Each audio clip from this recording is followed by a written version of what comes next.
السلام علیکم اسٹوڈنٹس، میں ہوں عثمان منشا۔ ہمارا لائف اینڈ لیونگ 2 کا آج 13واں لیکچر ہے اور ٹاپک ہے ہمارا قرارداد مقاصد۔ آج ہم قرارداد مقاصد کے نکات اور اس کی امپورٹنس کے حوالے سے تھوڑی ڈسکشن کریں گے، اور اس کے ساتھ ساتھ جو ہے وہ ہم جو کانسٹیٹیوشنز آف پاکستان ہیں 1973، 62، 56، اس کے جو نکات ہوں گے وہ مختصراً آپ کے سامنے رکھیں گے۔ تو سب سے پہلے قرارداد مقاصد کا جو پس منظر ہے وہ آپ سے شیئر کر لوں کہ قیام پاکستان کے فوراً بعد دستور کی تشکیل یہ بہت اہم مسئلہ تھا سب کے لیے۔ تو محمد علی جناح نے آل انڈیا ایکٹ جو 1935 کا، اس کے اندر ترامیم کر کے عارضی طور پر ایک آئین جو تھا وہ نافذ کر دیا تھا۔ اس کے بعد ایک مستقل جو ہے وہ کانسٹیٹیوشن بنانے کی کوششوں کا آغاز ہوا۔ اس کی پہلی کڑی قرارداد مقاصد تھی۔ یہ جو قرارداد مقاصد تھی، اس کا جو مقصد تھا اہم، وہ یہی تھا کہ پاکستان کے لیے اسلامی اصولوں پر مبنی ایک آئین کو تیار کیا جائے۔ لیاقت علی خان نے 7 مارچ 1949 کو اسمبلی میں ملک کے جو آئندہ دستور کے بنیادی اصولوں پر مبنی ایک قرارداد پیش کی تھی، جسے منظور کر لیا گیا تھا۔ اسے قرارداد مقاصد کے نام سے جانا جاتا ہے۔ آئیے دیکھتے ہیں کہ قرارداد مقاصد کے جو نکات تھے وہ کیا تھے۔ اس میں اللہ تعالیٰ کی حاکمیت کو تسلیم کیا گیا تھا کہ جو حکمران کو جو اختیارات عطا کیے گئے ہیں وہ اللہ تعالیٰ کی طرف سے مقدس امانت ہیں، اور اللہ تعالیٰ کی مقرر کردہ حدود کے مطابق اس کو استعمال کریں گے۔ پھر اس کے اندر دوسری چیز تھی اسلامی اقدار کا تحفظ تھا، کہ جس پاکستان ایک ایسی مملکت ہوگی جس میں مملکت ہے جس میں جمہوریت، آزادی، مساوات، رواداری، سماجی انصاف کے اصولوں پر عمل کیا جائے گا۔ اور تیسری چیز اس کے اندر جو تھی وہ یہ تھی کہ مسلمان کو اس قابل بنایا جائے گا کہ وہ اپنی جو انڈیویجول لائف ہے یا اجتماعی زندگی ہے، اس کو قرآن و سنت کے مطابق وہ گزار سکے۔ اور چوتھی اہم جو چیز تھی اس کے اندر وہ یہ تھی کہ قرارداد مقاصد میں واضح کیا گیا تھا کہ پاکستان میں عوامی حکومت قائم کی جائے گی اور حکومت عوام کے سامنے جواب دہ ہوگی۔ ففتھ اس کے اندر یہ تھا کہ جو مائنورٹیز ہیں ان کا تحفظ کیا جائے گا اور انہیں ان کے مذہب کے مطابق زندگی بسر کرنے دی جائے گی، اور انہیں اپنے عقیدے کے مطابق عبادت کرنے اور عبادت گاہیں تعمیر کرنے کا اختیار حاصل ہوگا، اور ہر قوم کے مذہبی عقائد کا احترام کیا جائے گا۔ اور پھر اس کے اندر جناب بنیادی حقوق کی ضمانت جو تھی وہ دی گئی تھی، اور پاکستان کے شہریوں کو مساوات، ملکیت، اظہار رائے، عقیدہ، عبادت، مذہب، انجمن سازی وغیرہ وغیرہ اس طرح کے حقوق حاصل ہوں گے، اور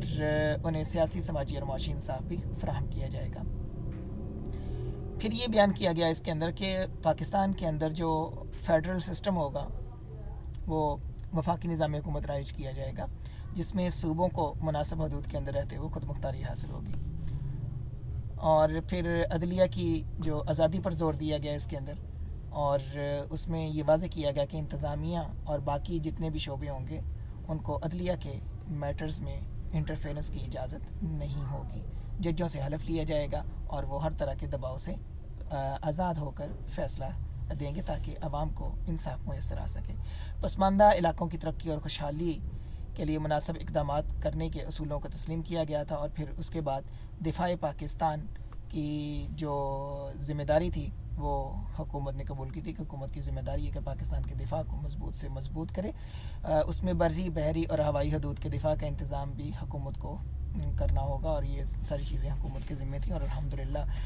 جو ہے وہ پاکستان کے اندر جتنی بھی حکومتیں آئیں انہوں نے جو ہے وہ ایفرٹ کی اس سلسلے کے اندر۔ ذوالفقار علی بھٹو نے بھی کی اور جنرل ضیاء نے بھی کی۔ جو پاکستان کو ایٹمی طاقت بنانے کا سلسلہ شروع ہوا تھا ذوالفقار علی بھٹو سے اور جنرل ضیاء سے، وہ الحمدللہ 1998 کے اندر جو ہے وہ نواز شریف نے آگے کمپلیٹ کیا، اور کمپلیٹ یوں کہہ لیں کہ وہ ہوا تو کسی اور طریقے سے، لیکن 1998 کے اندر جو ہے وہ نواز شریف کے دور حکومت کے اندر جو ہے وہ یہ مکمل ہوا تھا، اور پاکستان نے 6 ایٹمی دھماکے کر کے بھارت کو جو منہ توڑ جواب دیا تھا اور پاکستان کے دفاع کو ناقابل تسخیر بنا دیا تھا۔ اور پھر جو ہے وہ جمہوری طرز حکومت کا نفاذ جو ہے وہ قائم کرنے کا وعدہ کیا گیا تھا کہ عوام اپنی مرضی کے نمائندے منتخب کریں گے اور انہیں منتخب نمائندے پر تنقید کا حق حاصل ہوگا۔ پھر اسلامی معاشرے کے قیام جو تھا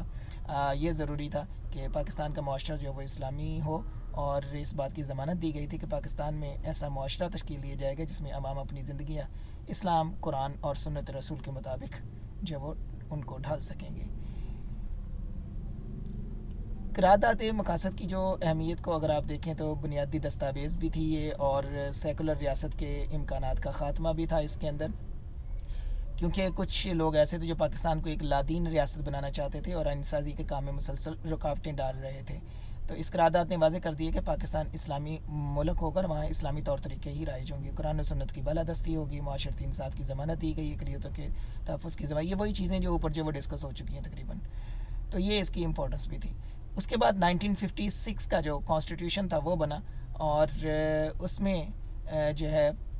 اس کی جو اسلامی دفعات تھیں وہ آپ سے ڈسکس کر لیتے ہیں کہ اس کے اندر بھی سب سے پہلے جو ہے وہ اللہ تعالیٰ کی حاکمیت دیکھیں گے۔ قرارداد مقاصد کے اندر بھی پہلی چیز یہی تھی کہ اللہ تعالیٰ کی حاکمیت کو تسلیم کیا گیا تھا، اور 1956 کا جو کانسٹیٹیوشن تھا اس کے اندر بھی اسی چیز کو تسلیم کیا گیا ہے۔ پھر جو وہ قانون سازی کی بنیاد جو ہے وہ قرآن و سنت کو بنایا گیا۔ ملک کا نام جو وہ ڈیسائیڈ کیا گیا کہ اسلامی جمہوریہ پاکستان ملک کا نام ہوگا۔ آپ کا MCQs بھی ہے، پاکستان کا پورا نام کیا ہے، تو اسلامی جمہوریہ پاکستان سے، اور اس کے لیے پھر شرط رکھی گئی کہ صدر پاکستان کے لیے مسلمان ہونا جو وہ لازمی ہے، اور وزیر اعظم کے لیے مسلمان ہونے کی شرط نہیں رکھی گئی تھی 1956 کے کانسٹیٹیوشن کے اندر۔ جو 1973 کا کانسٹیٹیوشن تھا اس کے اندر وزیر اعظم اور صدر دونوں کے لیے ضروری ہے کہ وہ مسلمان ہوں، لیکن 56 چونکہ پہلا یہ کانسٹیٹیوشن تھا بن رہا تھا، تو اس وجہ سے اس کے اندر صرف صدر کے لیے مسلمان ہونے کی شرط تھی، وزیر اعظم کے لیے شرط نہیں تھی۔ اور پھر اسلامی اصولوں کی جو وہ پابندی جو تھی وہ اس کے اندر جو وہ شامل کی گئی تھی کہ وہ جناب یہ ساری چیزیں اس کے اندر ہوں گی، اور اسلامی نظام زندگی جو ہے وہ ہوگا، اور قرآن و سنت کے مطابق جو وہ مسلمان اپنی زندگیاں جو وہ گزاریں گے، اسلامی اقدار کی حفاظت کی جائے گی، زکوٰۃ اور اوقاف کا نظام جو ہے وہ رائج کیا جائے گا،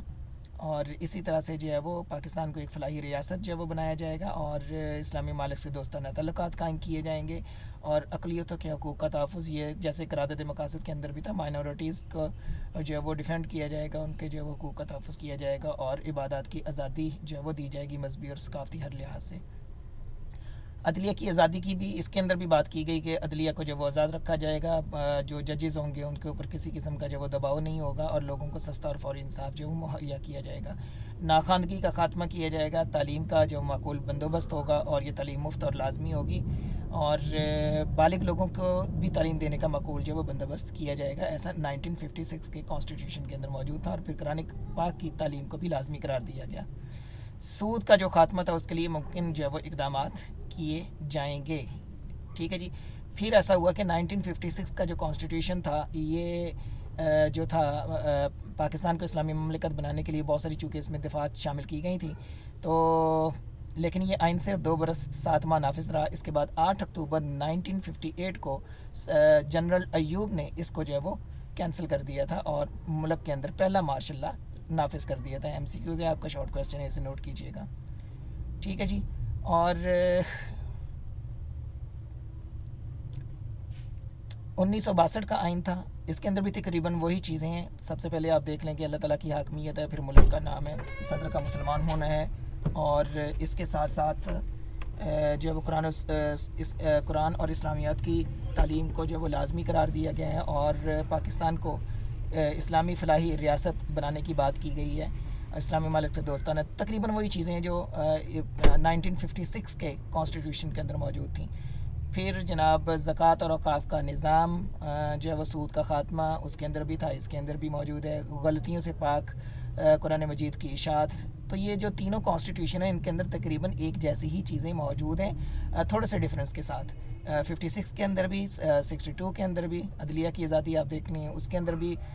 موجود ہے 56 کے کانسٹیٹیوشن کے اندر بھی، اور وہی بات اس کے اندر بھی موجود ہے کہ عدلیہ آزاد ہوگی، ججوں کے اوپر دباؤ نہیں ہوگا، لوگوں کو سستا انصاف فراہم کیا جائے گا، وغیرہ وغیرہ۔ پسماندہ علاقوں کی ترقی کے لیے اقدامات کیے جائیں گے، غیر مسلموں کے حقوق کا تحفظ، تو تقریباً وہی چیزیں ہیں اس کے اندر بھی۔ یہ جو 1962 کا تھا، یہ جنرل ایوب خان کے خلاف جو ہے وہ اس وقت عوامی تحریک جو ہے وہ سٹارٹ ہوئی تھی، تو 25 مارچ 1969 کو صدر ایوب نے صدارت سے چونکہ استعفیٰ دے دیا تھا، اور پھر جنرل یحییٰ جو تھا اس نے چیف مارشل لا ایڈمنسٹریٹر کی حیثیت سے حکومت سنبھالی تھی، اور 1962 کا کانسٹیٹیوشن جو تھا اس نے پھر کینسل کر دیا اور مرکزی اور صوبائی اسمبلیاں توڑ دی تھی. تو یوں جو تھا یہ کانسٹیٹیوشن بھی